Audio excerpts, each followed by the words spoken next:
సంవత్సరాల తరబడి government job కోసం వేచి చూస్తున్నారా? కేవలం 8 నెలల్లో మీ కల నెరవేర్చుకోండి. వెంటనే కింది నెంబర్స్‌కి కాల్ చేయండి. నమస్తే రమగారు. నమస్తే జయ. రమగారు, సంతోషం అనేది మన లోపల ఉండాలా, బయట ఉంటుందా? సంతోషం సగం బలం అంటామా? అవునా? అవును, ఇప్పుడు ఈ సంతోషం సగం బలం అంటే అది లోపలదే బయటదే? లోపలదే రమగారు. ఈ బలం ఎప్పుడు ఎక్కడిది? మనదే కదా. సంతోషం సగం బలము లోపల నుంచి. అంతే. నువ్వు బయట ఉన్నవి తాత్కాలికమైనవి జయ, ఉంటాయి లేకపోతే లేదు. ఈ సంతోషము, సంతోషించే గుణము, దేని చూసినా సంతోషపడే లక్షణము లోపల ఇన్నర్ ఇన్బిల్ట్ ఉండాల్సిందే.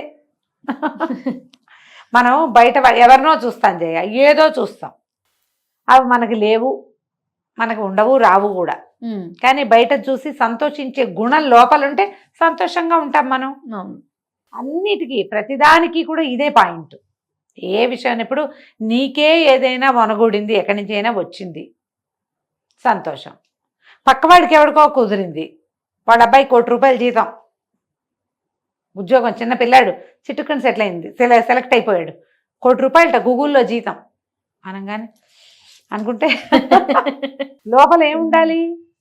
ఎవరిని చూసినా ఓ నిన్నటి దాకా ఇక్కడే తిరిగేవాడు పిల్లాడు, భలే వచ్చింది, హాయ్ పోరిని అంతుందా వీడికి, ఇలా ఆనందించాలి మనం. దీనికి ఏం కావాలి? ఉండాలి లోపల. లోపలంటూ ఒక పదార్థం ఉండాలంటారు. ఆ సంతోషం అనేది బయట ఉండదు జయ, బయట తాత్కాలికంగా ఉంటుంది. శాశ్వతమైన సంతోష గుణము లోపల ఉండేది.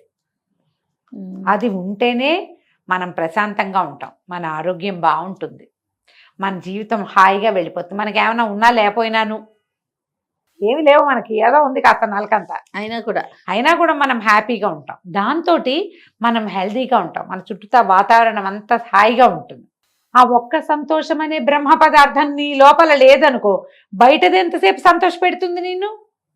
ఇదంతా నాటకం కదా, తాత్కాలికమైంది. రోజు నిన్ను ఆనందింపజేసే విషయాలు ఏం కనపడతాయి? ఆనందం లోపల ఉండాలి కదా, ఆ ఆనందము లోపల ఉండాలి. ఈ లోపల ఉండటమంటే ఏమిటి అది ఎప్పుడు ఇది ఒక ప్రశ్న ఉంటుంది. దేనికైనా సంతోషపడగలగటం చేయాలి. దేనికైనా సాధ్యమా రమగారు? ఎందుకు కాదు? మనుషులకి సాధ్యం, ఎవరైనా ఈ రోజుకి సాధ్యమా? ఎప్పుడైనా సాధ్యమే. మనుషులు ఇలాంటి వాళ్ళు లేకపోతే ఆకాశానికి పందిళ్ళు చేయవాళ్ళు, అట్లా సంతోషపడే వాళ్ళు లేకపోతే మనం బతకలేము. ఆ సంఖ్య తక్కువ కదా? ఏం కాదమ్మా, ఎప్పుడు ఉంటారు, ఎప్పుడు 50-50 ఉంటుంది. 50-50 ఇస్తారా మీరు? 50-50. ఇప్పుడు దేన్ని చూసినా సంతోషపడకుండా, ఎవరిని చూసినా ఏడ్చి, దేనికి సాటిస్ఫై కాకుండా, ఏడుపు గొట్టుగా దౌర్భాగ్యంగా ఏడ్చే 50% మనుషులు ఉన్నప్పటికీ అన్నిటికీ సంతోషపడుతూ, ప్రతిదానికి ఆనందిస్తూ, ప్రతి వాళ్ళ ఘనతని తమ ఘనతగా భావించే వాళ్ళు 50% లేరా? నీకు తారసపడలేదా జయ? అంటే సంతోషించేవారా, తారసపడతారు రమ్మగారు కదా? ప్రతిరోజు చూస్తా ఉంటా నేను. నువ్వేదైనా సాధిస్తే, నీకేదైనా ఒకటి కలిసి వస్తే నీతో పాటు నవ్వేవాళ్ళు ఉన్నారు కదా. ప్రతి క్షణం చూస్తా ఉంటాను రమ్మగారు కదా, ప్రతి క్షణం. అలా మనుషులు ఉన్నన్నాళ్ళు ఈ భూమి బాగుంటుంది. వీళ్ళు సంతోషంగా ఉండి ఎదుటి వాళ్ళని సంతోష పెడతారు. తమతో సమానంగా ప్రతి వాళ్ళని సమానంగా చూసేవాళ్ళు లేరా? ఎవరిదైనా బాధిస్తే అయ్యో వీళ్ళకి ఎంత కష్టం వచ్చింది అని అనుకునే వాళ్ళు లేరా? అంటే మీరున్నారా ఆ సమాజంలో? మీరు ఆలోచించండి. మనం ఉన్నామా? ఎవరికో ఏదో ప్రాబ్లం, వాళ్ళు ఎవరికో యాక్సిడెంట్ అయింది, టీవీలో అయ్యో ఎంత కష్టం వచ్చింది, అంతేగాని చూడగా అక్కడికి ఎవడెళ్ళమన్నాడు వీళ్ళని అంటామా? ఈ సంఖ్య తక్కువ. మీరనే ఇప్పుడు రెండో మాట, ఎవరు వెళ్ళమన్నారు అనేది తక్కువ ఉంటారు. ఉన్నారు వాళ్ళు ఉంటారు 50%. కానీ 50% అయ్యో ఎంత కష్టం వచ్చింది, ఎందుకు ఇంత పని జరిగిపోయింది, ఆ పిల్ల అన్యాయం అయిపోయింది, ఆ పిల్లాడు యాక్సిడెంట్ లో ఇది, ఇప్పుడు ఆ పిల్లవాడు కోలుకుంటే బాగుండు. ఆ తల్లి దూకేసింది, పిల్లల్ని తోసేసింది, పిల్లలు 3 చచ్చిపోయారు, తల్లి బతుకుంది. అయ్యో ఒక్క పిల్లాడైనా దక్కలేదే తల్లికి. ఒక్క పిల్లవాడు బతుకున్నా పాపిష్టి తల్లి, అది చేసింది సరైన పని కాదు. కనీసం తను బతికి పిల్లలు 3 చచ్చిపోయారు, అది పసిబిడ్డలు. నేను ఎవరైనా తల్లులు పిల్లల్ని చంపేసి చచ్చిపోయారంటే నాకు కొన్ని వాక్యాలు మాట్లాడేస్తాను జయ. నేను ఏమనిపిస్తుంది, తల్లింది మొహం మండా, పోతే పోయింది, ఆ బిడ్డను వదిలిపెట్టచ్చే, వాడు ఎంత చెయ్యొచ్చు, వాడు ఒక అబ్దుల్ కలాం కావచ్చు కదమ్మా. మరి వాడికి ఏమైనా చేయొచ్చు, ఎవరో ఒకళ్ళ దగ్గర వాడి పిల్లలతో అన్యాయం అయిపోతారట. నువ్వు తగలబెట్టిన న్యాయం ఏముంది అక్కడ?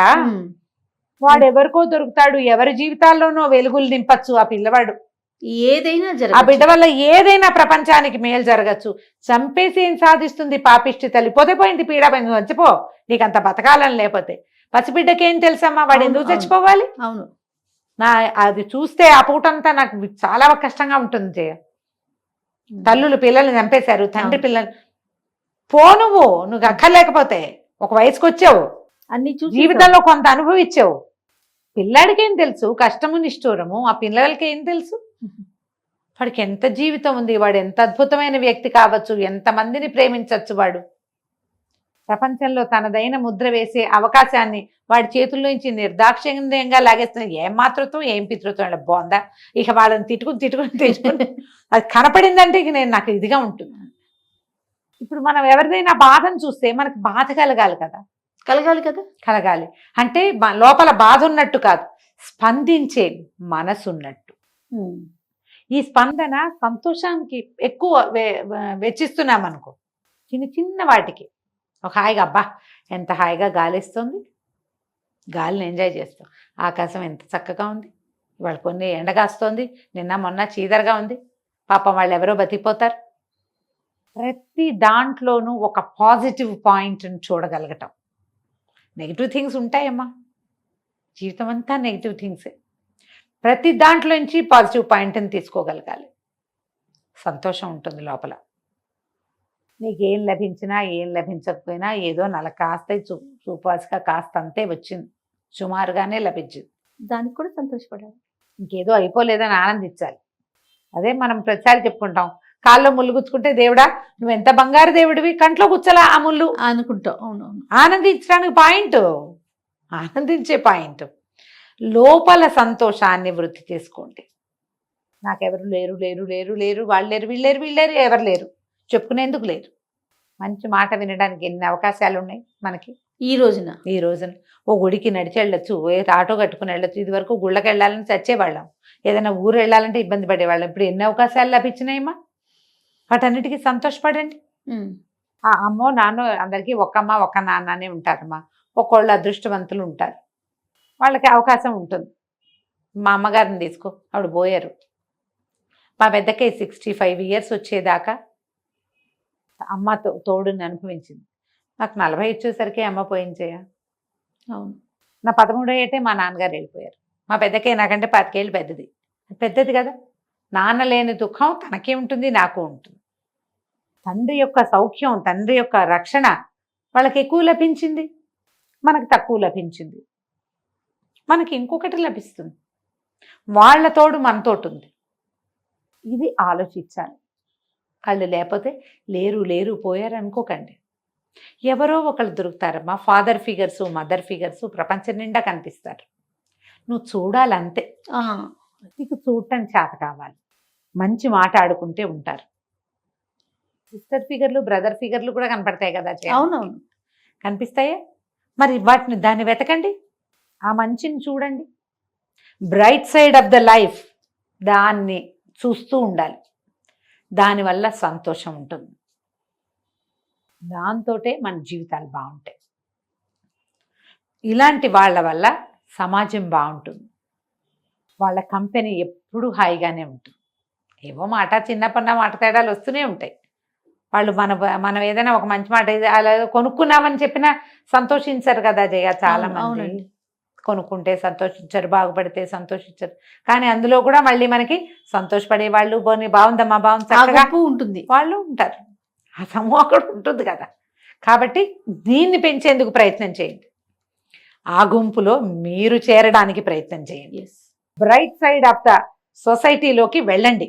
మీరు వాళ్ళెవరో అలా లేరని అడగద్దు, మీరవ్వండి. అది మనమైతే ప్రతి వాళ్ళు మనం కూడా సంతోషిద్దాం కదా. మనం ఒక అడుగు ముందుకేస్తే మనలాంటి సమాజం పెరిగిపోతుంది ఆటోమేటిక్గా.